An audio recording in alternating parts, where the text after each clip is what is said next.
Penghalang dosa, tidak bisa berhenti. Di antara nyali Qin Yichen, antara langit dan bumi tiba-tiba terdengar suara amukan, seperti guntur yang menggelegar. Saat mendengar suara ini, mata alien yang tak terhitung jumlahnya dipenuhi ketakutan.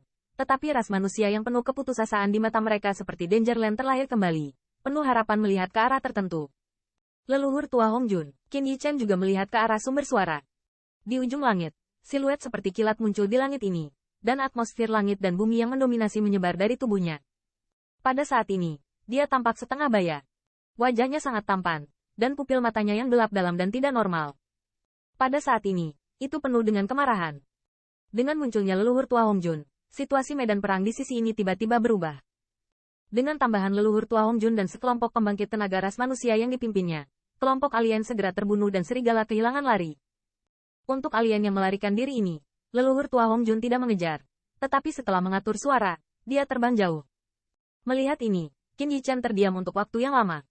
Dia tahu bahwa pemandangan di depannya pasti merupakan pemandangan tragis ras manusia yang melarikan diri dari 10.000 wilayah etnis.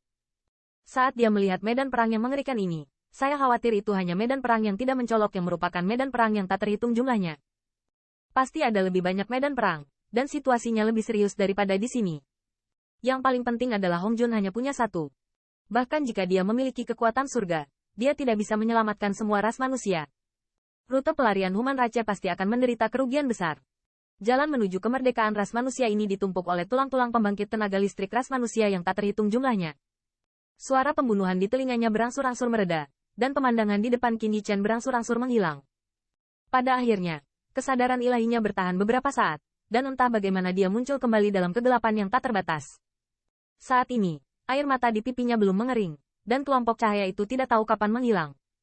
Di kejauhan, ada sekelompok sinar cahaya muncul. Di dalamnya, sepertinya ada siluet. Qin Yichen menyeka air matanya dan berjalan menuju sinar cahaya. Ketika dia mendekat, siluet dalam sinar cahaya tampak tiba-tiba berdiri, dan sinar cahaya itu langsung menyelimuti Qin Yichen. Kali ini, yang muncul sebelum Qin Yichen, adalah sebuah kota besar. Kotanya kecil dan tembok kotanya agak kasar. Pada saat ini, Qin Yichen sangat menyadari bahwa suasana di kota tampak sangat tertekan. Di tembok kota, ada 100 hingga 1000 pusat kekuatan ras manusia. Mereka masing-masing memegang senjata di tangan mereka, dan mata mereka memandang ke langit di kejauhan. Di sana, ada siluet yang tak terhitung jumlahnya terbang dari sana, dan ketika mendekat, Qin Yichen hanya menyadari bahwa siluet itu adalah alien dari setiap orang. Dan tujuan mereka persis kota ini. Ras alien yang tak terhitung jumlahnya terbang seperti belalang. Setelah pendekatan, pertempuran sengit pecah lagi. Qin Yichen menyaksikan setiap orang pembangkit tenaga listrik ras manusia secara terbuka, berjuang untuk klan pelindung, membunuh medan perang, dan darah mewarnai bumi, dan bahkan langit menjadi merah. Saya tidak tahu berapa banyak orang yang meninggal, tetapi telah terjadi aliran terus-menerus dari pembangkit tenaga listrik ras manusia. Mereka tidak takut mati. Mereka ingin bertahan hidup, mereka ingin mandiri. Bahkan jika mereka mati, mereka akan mati. Melihat pemandangan di depannya, air mata yang baru saja mengering memenuhi mata Qin Yichen lagi. Ketika Human Rache pertama kali didirikan, ia hanya memiliki tempat berkembang biak. Tetapi bagi alien, Human Rache masih merupakan ransum yang dapat dimanipulasi kapan saja. Setiap kali ada sedikit waktu bernapas, pembangkit tenaga listrik yang tak terhitung jumlahnya telah diperdagangkan seumur hidup. Ras manusia, tidak bisa diganggu-gugat. Banyak leluhur menulis kai dengan darah.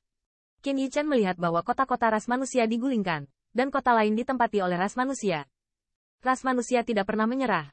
Dia tidak lagi meneteskan air mata, dan ada ketegasan di matanya. Meskipun ras manusia saat ini berada dalam krisis 4 volt, itu tidak dapat dibandingkan dengan zaman kegelapan itu. Ketika mata Qin Yichen terbuka lagi, gambar yang berbeda muncul di depannya. Itu surga suci. Ada juga tangga. Namun, pada saat itu, kota Set Tian tidak sebesar sekarang, tetapi merupakan kota dengan populasi 1 juta. Leluhur tua Hong Jun berkhotbah di sini bahwa di bawah tangga, yang hitam semuanya adalah ras manusia. Ada tua dan muda, ada laki-laki dan perempuan. Pada saat yang sama, banyak orang mencoba menaiki tangga. Ras manusia, perlahan tumbuh.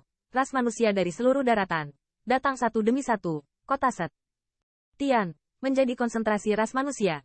Pada saat yang sama, alien mendekat. Itu adalah pertempuran ras manusia. Leluhur tua Hong Jun sendirian, menghadapi 10 pembangkit tenaga alien, memainkan langit yang suram dan bumi yang gelap. Qin Yichen juga sangat khawatir. Leluhur tua Hong Jun adalah makanan spiritual ras manusia. Dia tidak bisa jatuh. Begitu dia jatuh, itu berarti ras manusia telah jatuh. Kehadirannya yang memberi Human Rache secercah cahaya, dan percikan bintang-bintang dinyalakan. Au! Petik 2. Dalam pertempuran tersebut, leluhur tua Hong Jun berubah menjadi naga raksasa. Panjang tubuhnya 1000 meter, diselimuti cahaya kemasan, dan ekor naganya tersapu. Beberapa pembangkit tenaga listrik tertinggi alien tersapu.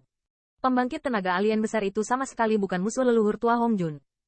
Namun, saat ras manusia hendak menang, sebuah wajah besar muncul di antara langit dan bumi. Itu menyeret jejak leluhur tua Hong Jun.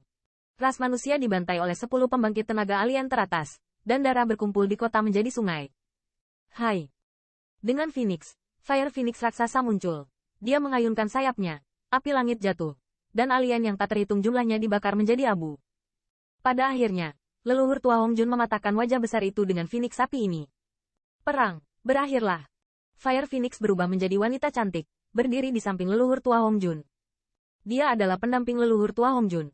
Kemudian, gambar itu memudar perlahan di depan Qin Yichen. Apakah ini asal ras manusia saya? Qin Yichen melonjak. Leluhur tua Hong Jun terlalu kuat, dan 10 pembangkit tenaga alien bukanlah lawannya.